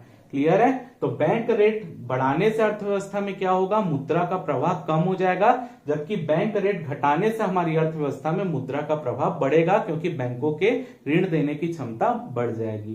तो ये इस तरीके से बैंक रेट को ऊपर और नीचे करके जो है नियंत्रित किया जा सकता है हमारी अर्थव्यवस्था में मुद्रा की आपूर्ति को। अब सेकंड देखते हैं रेपो रेट क्या होता है। रेपो रेट का मतलब ये होता है, जैसे कि मैंने यहां पर बोला, बैंक रेट में जो आरबीआई रहता है वो ऊंची दीर्घकालीन ऋण उपलब्ध कराता है व्यापारिक बैंकों को, लेकिन कुछ व्यापारिक बैंक ऐसे होते हैं जिसको अल्पकालीन ऋण की आवश्यकता होती है। तो अल्पकालीन ऋण यानी 1 दिन के लिए ऋण की आवश्यकता होती है, 1 साल के लिए, अधिकतम 1 साल तक के लिए ऋण की आवश्यकता होती है। तो जिस ब्याज दर पर आरबीआई व्यापारिक बैंकों को अल्पकालीन ऋण प्रोवाइड कराता है वही कहलाता है रेपो रेट। ठीक है, आरबीआई अन्य व्यापारिक बैंकों को जिस रेट में अल्पकालीन ऋण उपलब्ध कराता है वही कहलाता है रेपो रेट। तो रेपो रेट जो होता है, अगर देखिए रेपो रेट की वैल्यू बढ़ा दी जाए तो जो बैंकों सेम वही होगा जैसे बैंक दर में होता है। अगर रेपो रेट की वैल्यू बढ़ी यानी जो बैंकों के ऋण देने की क्षमता है वो कम हो जाएगी, क्योंकि यहां पर आरबीआई को व्यापारिक बैंकों को ज्यादा पैसा देना पड़ेगा। यानी रेपो रेट बढ़ा तो यानी ब्याज दर एक प्रकार से बढ़ गई, तो जो व्यापारिक बैंक है उनको ज्यादा पैसा देना पड़ेगा आरबीआई को। रेपो रेट कम हो जाएगी तो जो व्यापारिक बैंक है उनको कम पैसा देना पड़ेगा आरबीआई को। तो सीधी सी बात है, रेपो रेट के बढ़ने से जो बैंकों के ऋण देने की क्षमता है वो कम हो जाएगी, जिससे मार्केट में जो है पैसा कम आएगा। सेम चीज अगर रेपो रेट को घटा दिया जाए तो बैंकों के ऋण देने की क्षमता बढ़ जाएगी, जिससे मार्केट में ज्यादा पैसा आएगा। सेम चीज जैसे कि बैंक दर में वैलिड है, सेम चीज वही प्रोसीजर है। क्लियर है? बस अंतर क्या है, यहां पर दीर्घकालीन ऋण मिलता है, यहां पर अल्पकालीन ऋण मिलता है। ठीक है, बाकी अब देखते हैं तीसरा। रेपो रेट बहुत बार पेपर में पूछा जा चुका है। अब देखते हैं reverse repo rate. Reverse repo rate होता है जैसे कि बैंकों के पास, व्यापारिक बैंकों के पास बहुत ज्यादा पैसा आ जाता है। ठीक है, तो व्यापारिक बैंक को के पास ज्यादा पैसा आया तो अब आरबीआई को लगता है कि इन बैंकों के लाभांश तो बहुत ज्यादा हो गए, इनके पास बहुत ज्यादा पैसा जमा हो गया है, तो ये बैंक जो है ज्यादा से ज्यादा ऋण उपलब्ध कराने की कोशिश करेंगे। तो आरबीआई ये देखता है कि अगर वो ज्यादा से ज्यादा ऋण उपलब्ध करा दिए तो मार्केट में मुद्रा का प्रवाह बहुत बढ़ जाएगा, यानी मुद्रास्फीति आ जाएगी। और मुद्रा का प्रवाह बढ़ गया यानी वस्तुओं की मांग बढ़ने लगेगी और वो वस्तु महंगी होती जाएगी और हमारी करेंसी की वैल्यू गिरती जाएगी। करेंसी की वैल्यू कैसे गिर गई, पहले अगर वो चीज हमको 5 रुपए में मिल रही थी, अब वो वस्तु की मांग बढ़ने लगी तो वस्तु की पूर्ति उतनी नहीं हो पाएगी, तो वस्तु महंगी होकर 10 रुपए में मिलने लगी। यानी हमारी करेंसी जहां पहले उसको 5 रुपए में ले सकती थी उस वस्तु का, अब उसके लिए हमको 10 रुपए देना पड़ रहा है। तो ऐसा ना हो, हमारी महंगाई ना बढ़े, इसलिए आरबीआई क्या करता है, इन बैंकों को लुभाने की कोशिश करता है और ये बोलता है कि जो आपके पास पैसा आया है वो आप मेरे पास जमा कर दो, मैं आपको इतना ब्याज उसके ऊपर दूंगा। यानी पहले ही रेपो रेट में क्या हो रहा था, बैंक जो है वो आरबीआई से पैसा ले रहे थे ऋण के रूप में। अब आरबीआई क्या कर रहा है, बैंकों के पास ज्यादा पैसा आ रहा है तो बैंकों को यहां पर लुभावनी आप बोल सकते हैं उसमें रणनीति दे रहा है कि आप मेरे पास पैसा जमा कर दो, मैं आपको इतना ब्याज उस पैसे के बदले में दूंगा। ठीक है, तो वो पैसे जो बैंकों के पास थे अब वो किसके पास आ गए, घूम के आरबीआई के पास। तो अब वो पैसे आरबीआई के पास आ गए तो आरबीआई तो अपने पास स्टोर कर लिया, क्या वो मार्केट में पहुंच पाया, वो पैसा नहीं पहुंच पाया। ठीक है, तो इससे क्या होगा, मार्केट में जो पैसा जा सकता था वो पैसा नहीं गया। तो सीधी सी बात है, अगर रिवर्स रेपो रेट की वैल्यू को बढ़ा दिया जाए, यानी रिवर्स रेपो रेट की अगर वैल्यू बढ़ गई तो सीधी सी बात है, जो बैंक जनता को ऋण देते अब वहां पे जनता को ऋण ना देके वो पैसे आरबीआई के पास जमा कर देंगे और जो आरबीआई से उससे ज्यादा ब्याज प्राप्त करेंगे। लेकिन क्योंकि एक निश्चित राशि जो है आरबीआई के पास जमा हो गई तो उसके एवज में ही तो उनको पैसे मिलेंगे, यानी आरआरआर रिवर्स रेपो रेट बढ़ने से बैंकों के ऋण देने की क्षमता घटेगी। ब्याज की राशि तो 1 महीने बाद 2 महीने बाद उनको मिलेगी, लेकिन जो एक निश्चित राशि वो समय समय पर दे सकते थे वो तो आरबीआई अपने पास रख लिया। तो रिवर्स रेपो रेट अगर बढ़ जाएगी, इसकी दर बढ़ा दिया आरबीआई, तो सीधी सी बात है आरआरआर बढ़ने से जो है बैंकों के ऋण देने की क्षमता कम हो जाएगी। और आरबीआई अगर इसको कम कर दिया तो जो बैंक जनता को ही लोन ज्यादा देगा, आरबीआई के पास क्यों ज्यादा पैसा लगाएगा जब उसको जनता से ज्यादा पैसे मिल जाएंगे, तो वो आरबीआई के पास पैसा ना देके जनता को ऋण उपलब्ध कराएगा ज्यादा ब्याज दरों पर। तो आरबीआई के पास कम पैसा वहां पे बैंक उपलब्ध कराने की कोशिश करेंगे, तो सीधी सी बात है जनता में जो पैसों का प्रवाह है बढ़ जाएगा। तो क्लियर है, तीनों ही वही है। यहां पर अगर रिवर्स रेपो रेट की वैल्यू बढ़ेगी तो जो जनता में पैसों का प्रवाह है वो कम हो जाएगा, क्योंकि बैंकों के ऋण देने की क्षमता कम हो जाएगी, क्योंकि बैंक अपने पैसे आरबीआई में जमा कर देंगे। ठीक है, और आरआरआर रिवर्स रेपो रेट की वैल्यू डाउन होती है तो जनता के पास जो बैंकों के ऋण देने की क्षमता है वो बढ़ जाएगी, क्योंकि बैंक जो है आरबीआई को पैसा ना देके नॉर्मल जनता को ऋण उपलब्ध कराएंगे, क्योंकि उनसे उनको ज्यादा लाभ होगा। ठीक है, तो यहां पर जो है सेम व्युत्क्रम होता है, व्युत्क्रमानुपाती। ठीक है, इनवर्सली प्रोपोर्शनल होते हैं सब। अब देखते हैं, ये हो गया रिवर्स रेपो रेट। तो हमेशा याद रखना जो रेपो रेट की वैल्यू है वो रिवर्स रेपो रेट की वैल्यू से हमेशा ज्यादा रहती है। ठीक है, तो ये हमेशा याद रखना है, रेपो रेट की वैल्यू जो परसेंट रहता है दर, वो हमेशा रिवर्स रेपो रेट से ज्यादा होता है, 0.25% के आसपास ज्यादा रहता है। अगला देखते हैं खुले बाजार की क्रियाएं। ये किस तरीके से नियंत्रित होता है? जैसे जैसे कि मैंने बताया, सरकार अपने प्रतिभूतियों को बेचती है, ठीक है, सरकार अपने प्रतिभूतियों को बेचती है जैसे कि मैंने बताया। तो अब क्या होगा, जब सरकार अपने प्रतिभूतियों को बेचने लगेगी तो सरकारी प्रतिभूति को खरीदने में पैसा लगा देगा आरबीआई। अगर आरबीआई को लगता है कि मार्केट में पैसों की आवश्यकता है, मार्केट में मंदी आ गई है, तो क्या करेगा, जब सरकारी प्रतिभूति बेचने में आएगी तो आरबीआई क्या करेगा, उस सरकारी प्रतिभूतियों बॉन्ड को खरीदेगा। अब आरबीआई बॉन्ड को खरीदेगा तो उसके एवज में तो पैसे सरकार को ही देगा, और सरकार के पास पैसा है तो सरकार तो जनता को ही तक ही पहुंचाएगी, यानी मार्केट में पैसों का प्रभाव बढ़ेगा। लेकिन अगर आरबीआई को लगता है कि मार्केट में पैसा बहुत ज्यादा आ गया है, तो आरबीआई क्या करेगा, अब जो प्रतिभूति को खरीदा था उसको बेचना चालू कर देगा। ठीक है, अब जो सरकारी प्रतिभूति आरबीआई ने खरीदा था, अब वो सरकारी प्रतिभूति को आरबीआई बेचने लगेगा। अब आरबीआई बेचेगा उस प्रतिभूति को, तो उस प्रतिभूति को खरीदने के लिए कौन आएगा, व्यापारिक बैंक आएंगे, बड़े बड़े औद्योगिक संस्थाएं आएंगी। तो जिस रेट में आरबीआई जो है अपने प्रतिभूति को बेचेगा, तो जो औद्योगिक क्षेत्र में पैसा लग सकता था, जो पैसा बैंकों के द्वारा ऋण दिया जा सकता था, अब वो इस प्रतिभूति को खरीदने में वो पैसा लग जाएगा। ठीक है, तो जो पैसा मार्केट में आता वो मार्केट में ना आके किसके पास चले जाएगा, आरबीआई के पास चले जाएगा। समझ आ रहा है? यहाँ पर जो सरकारी प्रतिभूति है, पहले आरबीआई सरकारी प्रतिभूतियों को खरीदेगा। कब खरीदेगा, जब मार्केट में उसको लगता है पैसे का फ्लो बढ़ाना है, तो वो सरकार से इस प्रतिभूतियों को खरीदेगा। इसके वजह में सरकार को पैसा देगा, सरकार मार्केट में पैसा लाएगी, ठीक है, उसको लगाएगी, तो अर्थव्यवस्था में मुद्रा का प्रभाव बढ़ेगा। लेकिन जब आरबीआई को लगता है अर्थव्यवस्था में बहुत ज्यादा मुद्राएं आ गई है, उसका प्रभाव बढ़ गया है, जिससे वस्तुएं महंगी होने लगी है, यानी मुद्रास्फीति होने लगी, तो आरबीआई क्या करेगा, उन जो सरकारी प्रतिभूतियों को वो खरीदा था उसको बेचना चालू करेगा। तो जो जिस रेट में वो बेच रहा है, तो उसके लिए तो पैसे मिलेंगे आरबीआई के पास, तो जो अर्थव्यवस्था में पैसे जा सकते थे वो पैसे आरबीआई ने अपने पास स्टोर कर लिया, तो अर्थव्यवस्था में जो मुद्रा का प्रवाह था वो कम हो जाएगा। ठीक है, तो यही जो है सरकारी प्रतिभूतियों की या खुले बाजार की क्रियाएं, जिसमें जो है विभिन्न प्रकार की प्रतिभूतियों बॉन्ड को बेचा हुआ खरीदा जाता है आरबीआई के द्वारा, और उसके द्वारा जो है मौद्रिक नीति को नियंत्रित किया जाता है या मुद्रा के प्रवाह को नियंत्रित किया जाता है। अगला देखते हैं सीआरआर या नगद कोष अनुपात। नगद कोष अनुपात वो अनुपात होता है, जैसे जो व्यापारिक बैंकों में जितना भी पैसा जमा हो रहा है, व्यापारिक बैंकों में जितना भी पैसा जमा हो रहा है, उस पैसे का एक निश्चित अनुपात व्यापारिक बैंकों को अपने पास नगद, व्यापारिक बैंकों को आरबीआई के पास नगद रूप में रखना पड़ता है। फिर से बता रहा हूं कि बैंकों के पास जो भी बैंकों की में जमाएं होती हैं, उस जमा का एक निश्चित भाग, उस जमा का एक निश्चित भाग बैंकों को नगद रूप में आरबीआई के पास जमा करना पड़ता है। तो वो जिस अनुपात में जमा करना पड़ता है वही होता है सीआरआर। मान लेते हैं कि एक बैंक के पास 100 रुपए जमा आई, मान लेते हैं एक बैंक के पास 100 रुपए जमा आई, आरबीआई ने जो है अपना जो नगद आरक्षित अनुपात या नगद जो कैश रिजर्व रेशियो है, मान लेते हैं वो 10% रखा। ठीक है, यानी बैंकों को अपनी कुल जमा का 10% आरबीआई के पास जमा करना पड़ेगा। तो अगर यहाँ पे 10% जमा करना पड़े, तो यानी इस बैंक को अपनी 100 रुपए उसकी कमाई है, जमा है, तो उसका 10 रुपए जो है किसके पास जमा करेगा, वो आरबीआई के पास। तो बैंक के पास कितना रहा, 90 रुपए। अब इस 90 रुपए का ही तो वो काम करेगा, वो लोन वोन किसी को ऋण देने का काम इस 90 रुपए से ही होगा उसका।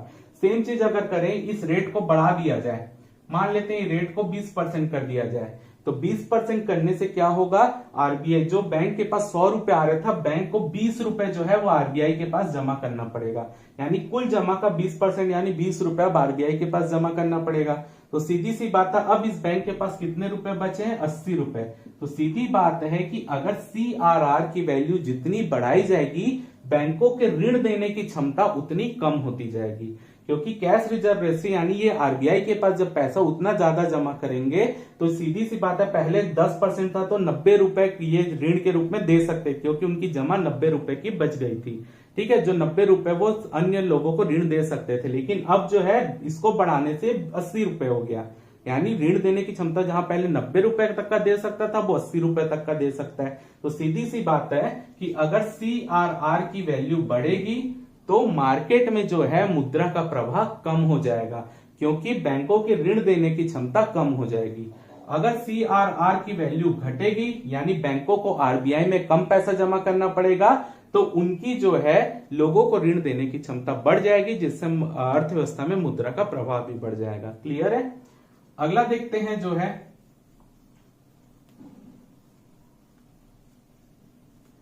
SLR यानी सांविधिक तरलता अनुपात। तो SLR क्या होता है कि RBI जो रहती है एक रेट डिसाइड करती है SLR का, वो ये रेट होता है कि बैंकों को, जो व्यापारिक बैंक है उनको अपनी कुल जमा का एक निश्चित भाग सोने के रूप में और नगद के रूप में अपने पास रखना होता है।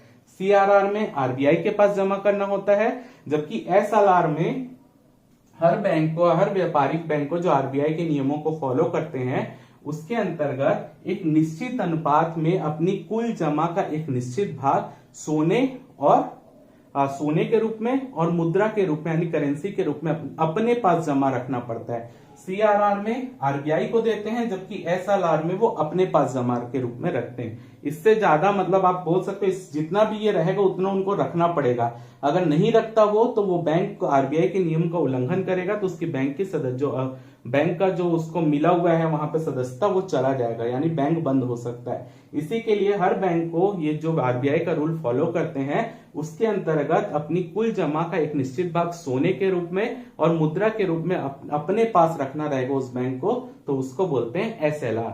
ठीक है, तो यहां पर सीधी सी बात है, SLR की अगर वैल्यू को RBI बढ़ा देता है तो बैंकों को अपने पास ज्यादा पैसा और सोना रखना पड़ेगा, और SLR की वैल्यू घटा देता है तो बैंकों को अपने पास कम जमा और कम सोना रखना पड़ेगा। तो SLR बढ़ेगा तो सीधी सी बात है बैंकों को अपने पास नगद और सोने के रूप में ज्यादा रखना पड़ेगा, तो बैंकों की ऋण देने की क्षमता कम हो जाएगी, यानी मुद्रा का प्रवाह कम हो जाएगा जब SLR बढ़ेगा। और SLR घटेगा तो सीधी सी बात है बैंकों को अपने पास कम पैसा रखना पड़ेगा, कम सोना रखना पड़ेगा, तो बैंकों के ऋण देने की क्षमता बढ़ जाएगी, जिससे मार्केट में मुद्रा का प्रवाह बढ़ जाएगा। क्लियर है? तो ये है किस तरीके से ऋणों को मैनेज करके साख नियंत्रण किया जाता है। क्लियर है? अब हम देखते हैं कि जो RBI जो है ये साख नियंत्रण का मात्रात्मक विधि थी, अब हम देखते हैं साख नियंत्रण की गुणात्मक विधि क्या है।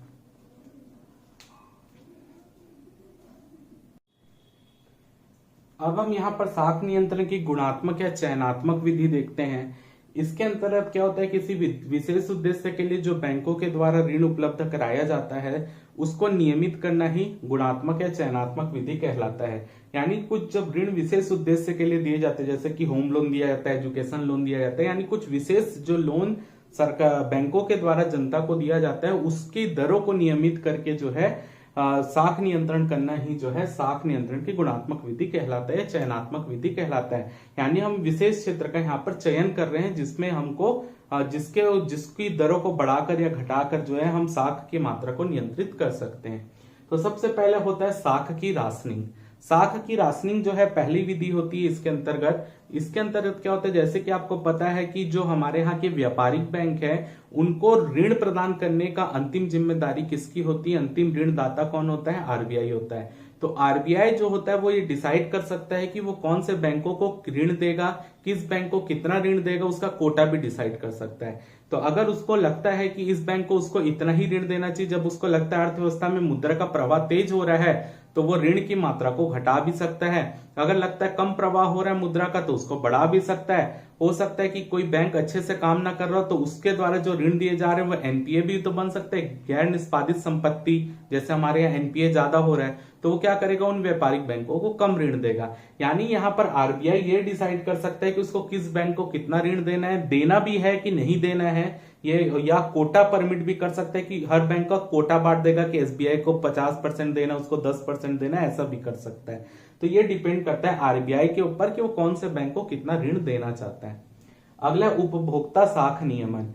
जैसे कि मैंने बताया कि उपभोक्ता अलग अलग क्षेत्र के लिए लोन लेते हैं, जैसे कि मान लीजिए कोई होम लोन लेता है, कोई जो होता है एजुकेशन लोन लेता है, कोई मैरिज के लिए लोन लेता है। तो ये अलग अलग लोन रहते हैं जिसकी ब्याज दर जो रहती है वो अलग अलग रहती है, जो RBI के द्वारा गाइडलाइन के तहत बैंक को दिया जाता है कि RBI गाइडलाइन डिसाइड करती है कि आपको इतनी दर पर ही होम लोन या ये देना है, उससे ज्यादा नहीं दे सकता, आप उससे कम भली दे दो। तो यहाँ पर RBI की गाइडलाइन के तहत जो है ये सभी तैयार होते हैं। तो अगर यहाँ पर अगर लगता है सरकार को या लगता है आरबीआई को जो हमारी अर्थव्यवस्था में मुद्रा ज्यादा आ रही है, तो वो क्या कर लेगा, यहाँ पर इन लोनों की जो ब्याज दर है उसको बढ़वा देगा। ठीक है, तो सीधी सी बात है, अगर यहाँ पे ब्याज दर बढ़ेगी तो या उसको घटवा भी सकता है, वो डिपेंड करता है। अगर यहाँ पर आरबीआई को लोन महंगा कर दिया तो अर्थव्यवस्था में पैसे कम आएंगे, लोन सस्ता कर दिया तो अर्थव्यवस्था में ज्यादा पैसा आएगा। तो सीधी सी बात है, इस तरीके से भी नियंत्रित कर सकते हैं। मतलब इसमें ऐसी चीजों का नियंत्रण किया जा रहा है जिसमें जो भुगतान होता है वो अलग अलग किस्तों में होता है। मेन रूप से वैसे चीजों को यहाँ पर आप बोल सकते हैं उनको नियंत्रित किया जा रहा है। तीसरा है प्रत्यक्ष कार्रवाई, यानी यहाँ पर आरबीआई सीधा देखेगा कि कौन सा बैंक जो है अच्छा काम नहीं कर रहा है, उसके जाके बंद करवा देगा उसको। अगर कोई भी बैंक आरबीआई के रूल रेगुलेशन को नहीं मानता तो उसको बंद कराने कर सीधा प्रत्यक्ष कार्रवाई करके उसके ऊपर जुर्माना भी लगा सकता है। अगर ज्यादा उसने एनपीए कर दिया तो उसको बंद भी कर सकता है। अगला है नैतिक दबाव, क्योंकि आरबीआई जो होता है सब उसी के नियंत्रण में हर सभी व्यापारिक बैंक काम कर रहे हैं, तो उनके ऊपर वो उनको समझा भी सकता है। अगर उनका एनपीए ज्यादा हो रहा है तो बताएगा कि आपका एनपीए ज्यादा हो रहा है, आप इस क्षेत्र में लोन कम दीजिए क्योंकि आपका पैसा खराब हो रहा है, वापस नहीं आ रहा है। तो यहाँ पर जो है उस तरीके से भी अन्य बैंकों पे आरबीआई जो है दबाव बना सकता है, उसको समझा सकता है, क्योंकि वो उनकी शीर्षस्थ संस्था है आरबीआई। ठीक है, अगला है प्रचार। कई बैंक जो रहते हैं क्या करते हैं, वो ज्यादा जैसे बैंक डिसाइड कर दिया आरबीआई ने कि लोन आपको 8% में मिलेगा। ठीक है, लेकिन बैंक क्या करते हैं, कई बैंक जो रहते हैं उस डिसाइड जितना लोन है उससे ज्यादा पैसे ब्याज के रूप में ग्रहण करते हैं। 8% की जगह 10%, 4% आरबीआई ने डिसाइड किया तो 6% में लोन दे रहे हैं। तो ये सबको भी आरबीआई देखता है, और इसका जो है आरबीआई आजकल प्रचार करने लगा है कि आपको देखना टीवी में ऐड आते हैं कि आपको इतने परसेंट में आरबीआई के दर, आरबीआई ने इतना होम लोन की परसेंट डिसाइड की है, इन दरों पर आपको व्यापारिक बैंक से लोन प्राप्त होगा। यानी अब प्रचार के जरिए भी जो है आरबीआई लोगों में जागरूकता ला रहा है कि उनकी जो मतलब वो ज्यादा पैसा अन्य बैंकों को ना दे, जितना आरबीआई ने तय किया उसी सीमा के अंतर्गत आरबीआई को मतलब उन बैंकों से आप लोन लीजिए। तो इस तरीके से जो है आरबीआई साख नियंत्रण करता है। उसके हमने देख ली सबसे पहले मात्रात्मक विधि, फिर चयनात्मक या गुणात्मक विधि। तो आज का क्लास हम यहीं पे खत्म करते हैं, यानी हमारे मौद्रिक नीति के जितने उपकरण थे हमने उसको यहाँ पर देख लिया है। कल की क्लास में हम कवर करेंगे मुद्रा बाजार, पूंजी बाजार, रुपए की परिवर्तनीयता। इसके अलावा उपभोक्ता मूल्य सूचकांक क्या होता है, थोक मूल्य सूचकांक और मुद्रास्फीति वाले पार्ट को हम कल कवर करेंगे। तो उम्मीद करता हूं आपको ये क्लास अच्छी लगी होगी। यहीं पे इसको खत्म करते हैं।